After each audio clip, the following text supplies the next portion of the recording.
Le gimbal DJI Ronin RS3 Pro est-il vraiment le gimbal pour les nuls? J'entends par là un gimbal qui va vous faciliter vraiment la vie, qui va pouvoir se connecter facilement en Bluetooth à votre caméra, qui a une ergonomie vraiment optimisée et qui va même pouvoir traquer un sujet, vous facilitant ainsi les mouvements de caméra. Et donc on va voir dans cette vidéo qu'il y a des choses excellentes et puis il y a des promesses qui ne sont pas totalement tenues.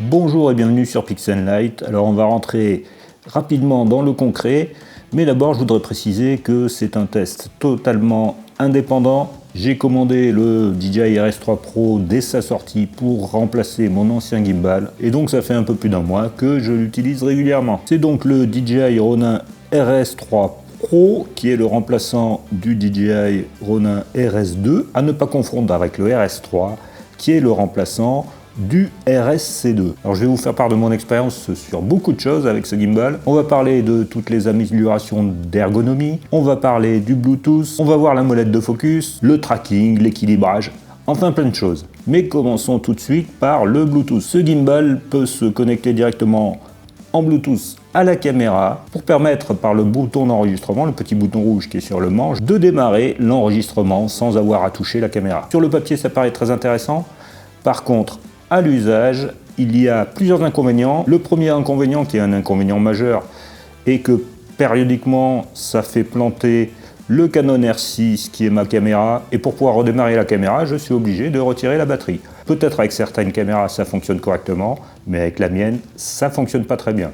Ensuite, deuxième inconvénient, j'utilise parfois le Bluetooth de ma caméra pour me connecter à l'application Canon sur un iPad. Et donc si j'ai fait cette manip dans les jours ou les heures précédant l'utilisation du Canon R6 avec mon gimbal, je suis obligé de reconfigurer toute la connexion, et la connexion ne se fait pas automatiquement au gimbal. Donc ça fait une manip en plus, du temps perdu. La solution est d'utiliser tout simplement la connexion avec le câble plutôt que de se connecter en Bluetooth. C'est beaucoup plus simple, et pour moi ça restera donc la meilleure solution pour connecter le gimbal à la caméra. Ça prend 2 secondes et demie pour brancher d'un côté à la caméra, de l'autre au gimbal. La solution Bluetooth est plutôt un gadget qu'autre chose.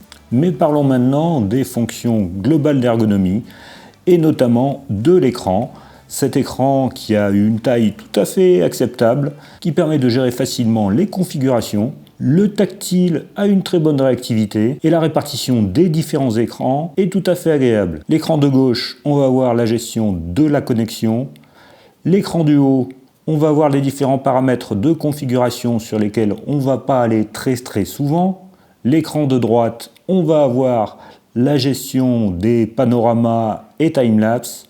Avec l'écran du bas, on va pouvoir paramétrer la fluidité du joystick notamment. Et avec l'affichage par défaut, qui est l'affichage central, on va pouvoir accéder très rapidement à la vitesse et la réactivité du gimbal. C'est un paramètre essentiel qu'on va ajuster en fonction du type de plan qu'on va vouloir filmer. Et c'est vraiment génial d'avoir cet ajustement au bout du doigt en permanence. Ensuite, sur ce gimbal, on a un petit switch de sélecteur de mode. On a 3 modes différents. On a le mode pan tilt, on a le mode pan, et on a le mode FPV qui va permettre d'avoir une liberté dans tous les axes. Et si on veut utiliser le mode lock, il suffit d'actionner la gâchette à l'avant. À ce moment-là, votre caméra sera complètement fixe sur tous les axes. C'est vraiment génial d'avoir accès à tous ces modes avec un switch plutôt que d'aller dans les menus. Comme c'est vraiment génial de pouvoir tout configurer sans aller sur une application smartphone. À noter que par l'écran, on peut configurer aussi et accéder au mode Vortex 360 et au mode pour filmer aussi en caméra verticale. Autre partie d'ergonomie que je voudrais souligner, c'est le joystick dont on peut régler de manière précise la sensibilité. C'est un bon gros joystick, donc on peut arriver à être suffisamment précis avec ce joystick si on a bien ajusté les réglages, et on pourra arriver à faire des mouvements tout à fait corrects. Parlons maintenant de la molette de réglage de focus manuel. Lorsqu'on est connecté bien sûr entre la caméra et le gimbal avec le petit câble USB, cette molette est censée nous permettre de régler le focus manuellement directement à partir du gimbal. Et bien là aussi, sur ma caméra avec mes objectifs, ça va de ça marche pas du tout Ah, ça marche moyennement. Avec certains objectifs, je vais passer directement en touchant à peine la molette d'un réglage à l'infini à la distance minimale de mise au point. Et avec d'autres objectifs, je vais pouvoir régler un petit peu, mais avec une précision qui n'est pas suffisante. Donc dans ces conditions, avec des objectifs qui sont des objectifs EF et le Canon R6, ce n'est pas utilisable. Je n'ai pas testé le système de focus motorisé qui est vendu en option, mais je suppose qu'avec ce focus motorisé DJI, cela doit fonctionner correctement. Un petit détail qui a son importance, on a des LED de témoins de charge sur la batterie qui est dans le manche. C'est un petit détail, mais c'est très pratique à l'utilisation. DJI, avec ce stabilisateur, nous promet une stabilisation encore améliorée. Et ça, je dois dire que pour ma part, c'est très difficile à évaluer. Avec mon stabilisateur Zhiyun que j'avais précédemment, j'arrivais à faire des plans stables. Et là, j'arrive toujours à faire des plans stables. Mais bon, c'est toujours bon à savoir. La stabilisation est, paraît-il, optimisée. Ça peut aider dans des conditions extrêmes. L'un des gros avantages de ce stabilisateur va être ses dimensions, car ce sont les dimensions qui vont me permettre de pouvoir équilibrer le stabilisateur avec des grosses caméras et des gros objectifs. Donc on a des grands débattements sur les différents axes, et je n'ai pas de très grosses caméras, mais je vais pouvoir stabiliser un 70-200 f4 de chez Canon. On va voir tout de suite qu'avec les grands débattements, on va pouvoir positionner la caméra sur le gimbal et l'équilibrer, et comme ça on va pouvoir voir que ce gimbal est facile à équilibrer. Alors d'abord je mets la caméra sur le gimbal, je verrouille, je déverrouille les deux axes ici, je déverrouille les axes et je vais regarder seulement l'axe du tilt déverrouillé, et ici je vois que je penche en avant. Donc en principe ce n'est pas cette position qu'on règle en premier, mais là je vais tout de même un peu l'équilibrer ici sur le plateau, et là j'ai une petite vis qui me permet d'ajuster précisément d'avant en arrière. Donc je vais faire un premier ajustement, j'y reviendrai tout à l'heure. Sur cet axe, je vais pouvoir me régler pour avoir ma caméra qui reste stable lorsque l'objectif regarde vers le ciel. Là il n'est pas stable, là il est stable, là il penche en arrière. Je trouve le point d'équilibre. Voilà, là je suis en équilibre, je verrouille. Le système de verrouillage et le coulissement sur les axes est tout à fait agréable. C'est-à-dire que j'ai une résistance qui est tout de même suffisante pour que ça ne glisse pas trop, mais je n'ai pas trop de résistance. Donc c'est pas mal du tout. Ensuite, je vais me réajuster dans cette direction. Là je vois, je penche un peu en avant. Donc je vais déverrouiller ici. Et je vais reculer un petit peu avec la vis micrométrique jusqu'à ce que je sois bien stable, en équilibre. Et maintenant, je peux me positionner. Et je vois que la caméra est complètement libre sur cet axe. Elle ne vient pas buter à l'arrière comme ça peut être le cas sur certains gimbals. Maintenant que j'ai ajusté cet axe, je verrouille ici mon axe tilt. Je déverrouille ici mon axe à l'arrière et je vois que je penche à droite. Eh bien je penche à droite, je vais pousser à gauche, je déverrouille à l'arrière, je pousse un peu à gauche. Voilà, jusqu'à trouver mon point d'équilibre. Voilà, il est ici. Pas tout à fait.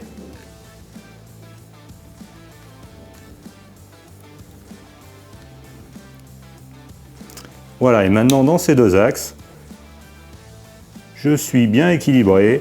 Je peux mettre la caméra comme je le souhaite et elle ne va pas bouger. Reste à équilibrer le troisième axe ici.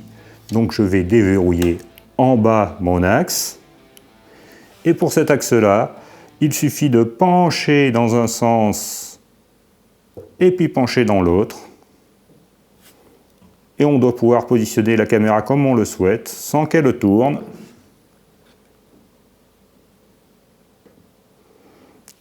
On a tendance à pencher un peu sur le côté, je déverrouille, je bouge un peu. C'est encore pire, donc j'ai bougé dans le mauvais sens. Pour cet axe-là, c'est toujours plus délicat. Voilà, j'ai trouvé mon point d'équilibre. Et donc mon gimbal est équilibré. Maintenant, je peux tout simplement l'allumer. Et maintenant, je vais actionner le bouton M et la gâchette en même temps pour lancer l'équilibrage automatique. Voilà, les monteurs vont être calibrés dans quelques secondes. Et ensuite, je vais pouvoir utiliser mon gimbal avec cet objectif de manière tout à fait stable. Une option intéressante, bien sûr, vous en avez peut-être entendu parler, c'est le verrouillage automatique des axes. Lorsque j'éteins le gimbal, les axes se verrouillent automatiquement et lorsque j'allume le gimbal,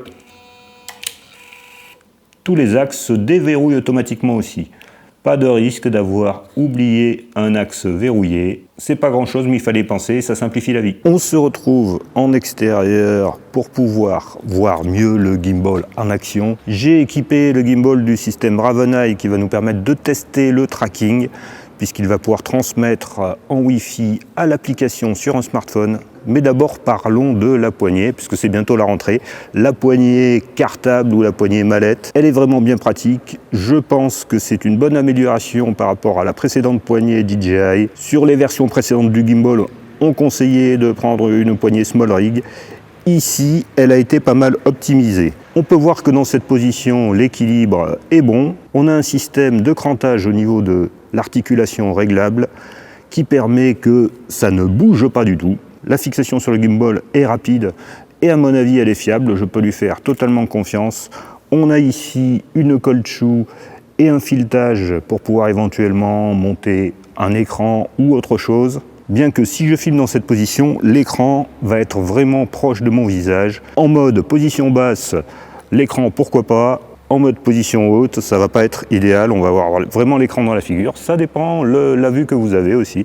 Si vous avez une très bonne vision de près, ça peut être intéressant. Je vous ai parlé tout à l'heure du mode rotation 360, donc on va maintenant l'expérimenter. Il faut d'abord passer le sélecteur en mode FPV et ensuite sur l'écran, sélectionner 360 à la place de FPV et passer en mode position basse et ensuite on va actionner la rotation ici avec le joystick dans un sens ou dans l'autre. Toujours avec le sélecteur en mode FPV, je vais pouvoir sélectionner la vidéo verticale. Donc je vais toujours aller sur l'écran et je vais aller en vidéo verticale. Et je vais pouvoir filmer des vidéos avec la caméra en position verticale, mais seulement dans le mode position basse, comme ceci. Je ne pourrai pas me positionner comme cela, sinon je vais filmer au plafond. J'ai maintenant installé le smartphone et connecté la caméra par le système Wi-Fi avec le système optionnel Raveneye de DJI et on va donc pouvoir tester le tracking. Hormis le tracking, qu'est-ce que ça vous amène? Ça permet d'avoir un écran plus grand que l'écran de votre caméra la plupart du temps. Il y a pas mal de choses sur l'application, il y a notamment du focus picking, qui marche plutôt moins bien que celui de la caméra, mais qui peut rendre service. Mais ce qui va nous intéresser vraiment, ça va être ce tracking. Est-ce que vraiment il va pouvoir cadrer à notre place? Alors on va faire un petit essai sur un objet déjà pour commencer, et puis après on verra avec une personne, moi-même. C'est parti pour le test sur un objet. Je dessine ici la zone à traquer, je démarre l'enregistrement avec le bouton enregistrer. Sur mon écran, j'ai un indicateur qui me dit que j'enregistre. Et maintenant, je vais pouvoir effectuer mon mouvement de caméra. Et là, c'est le système de tracking qui va contrôler le mouvement du gimbal. Moi, je vais contrôler juste son déplacement. Donc, je vais déplacer le gimbal. Et le système est censé suivre. Donc, on va voir si ce suivi est satisfaisant sur différents mouvements. Ici, on essaye avec un autre objet. Il a eu du mal à le trouver. Maintenant qu'il l'a trouvé, il fait des mouvements un peu aberrants. Ici, par exemple, on va faire un mouvement autour de la caméra. Je pointe l'objectif à la caméra. J'ai sélectionné la caméra au niveau du tracking. J'ai lancé l'enregistrement. Maintenant, comment se passe le tracking d'une personne? Eh bien, j'ai le smartphone à la main puisque je suis connecté en Wi-Fi. Je ne suis pas obligé de le laisser sur la caméra. Et je vais dessiner une zone de tracking autour de moi, autour de ma tête. Et maintenant, je vais pouvoir me déplacer et on va voir si le gimbal me suit. Est-ce qu'il va être gêné par ces chaînes sur le côté? Pour les rotations, tout se passe bien. Tout se passe bien. Il n'est pas gêné par les chaînes. C'est pas mal du tout. Il me suit dans mes déplacements. Si je m'éloigne ou si je tourne le dos, ça ne semble pas poser de soucis. Maintenant, on va voir ce qui se passe si je me rapproche de la caméra. Si je veux faire un gros plan, eh bien là, il a un peu plus de mal à me suivre, à me cadrer. Il ne va pas bien remonter. Voilà, je descends, je remonte. Il a un peu de mal à me suivre dans cette direction-là. Alors pour les mouvements de panne, ça marche pas mal, je dirais. Pour les mouvements de tilt, c'est un peu moins efficace, semble-t-il. Conclusion, ça marche, mais dans certains cas, ça va faire des mouvements un peu désordonnés, comme si je bouge un petit peu de gauche à droite, ça va faire des mouvements un peu bizarres. Dans certains cas, je vais avoir des problèmes à suivre certains objets selon les conditions de lumière, selon les contrastes. Mais dans certains cas, ça peut servir, ça peut être un outil qui peut être intéressant. Alors j'ai essayé de me mettre en bas, il m'a suivi aussi. Bien sûr, ça ne remplace pas le caméraman, mais ça peut dépanner dans certains cas, ça peut permettre de faire des choses sympathiques dans certains cas. Tiens, il est monté là maintenant, je ne sais pas pourquoi. Voilà, je suis parti de tout en bas et allé tout en haut, et il a suivi le mouvement pour cadrer mon visage. Conclusion, ce DJI RS3 Pro est-il un gimbal pour les nuls? Eh bien, il a de nombreuses fonctionnalités ergonomiques tout à fait intéressantes qui permettent de faciliter le travail. Tout n'est pas parfait, le système de Bluetooth est perfectible, le système de tracking est perfectible, la gestion de la modette autofocus est perfectible, mais après les dimensions sont généreuses et permettent d'utiliser des grosses caméras. Donc c'est un achat que je ne regretterai pas du tout, même si toutes les fonctions ne sont pas forcément optimisées. C'est vraiment un excellent produit. À très bientôt sur Pixenlight. Merci d'avoir suivi cette vidéo. Au revoir.